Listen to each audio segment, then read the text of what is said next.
Scott, obviously, in your time here, you haven't seen postseason play, but you have the World Junior experience. And then, how much did playing that NHL game this year do you think helps you going into these situations? I mean, the pressure always builds, moving into the postseason. Obviously, the pressure of playing your first NHL game, and obviously the stage that's up there, and like you pointed out, World Juniors was a big stage and big crowds, and I had a lot of experience through juniors. Our team made it every year I was down there, so it was just one thing. It's a different atmosphere, it's a different mindset, and I've always liked to rise to the occasion and be able to perform on a high level in high pressure situations.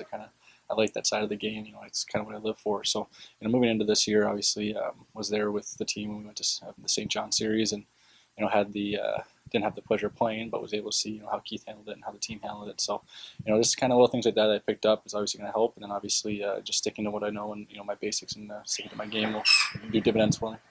Only the second practice since the start of the postseason. Have you noticed any difference between this year and 2 years ago, just how the coaching staff or even the players are approaching it? I think we just kind of we know we had a good year, and that's kind of one thing that kind of builds your confidence. The other year we weren't the top seed, we weren't second place or anything like that, but we had confidence then. But I just think the feel around the room is everybody's kind of ready for this. It's not summer's around the corner. I haven't had that talk with anybody. I haven't had a thought of going home. It's it's a different feel that way where we're here and we want to stick around and we want to take a deep run, and it's just a little bit different feeling when you have a good team and a chance at winning it. It kind of just it raises your blood pressure a little bit and it kind of gets the guys going. I think temperament is different for everyone.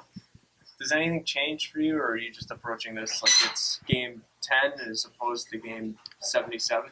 Yeah, I mean, it almost feels like game 10 for the amount I played this year, but not really. I mean, I know that they're going to come hard, they're going to scream me, and I think now it's just to dial in a little bit more, and it's not really much that's going to change throughout my game preparation or anything or mindset or put too much pressure on myself. But there is a different level, and obviously you can't take any time to kind of just be lackadaisical or take a shift or a shot off, and not that you do during the year, but sometimes throughout play there's a little bit more of a hoping for a block shot or hoping for something, and you can't have that in the playoffs. You gotta put your neck on the line for everything, and I'm ready to do that, and I felt like I've done that all year. So it's just making sure I'm dialed in, and just kind of taking maybe another step on the performance play, and will help the team out.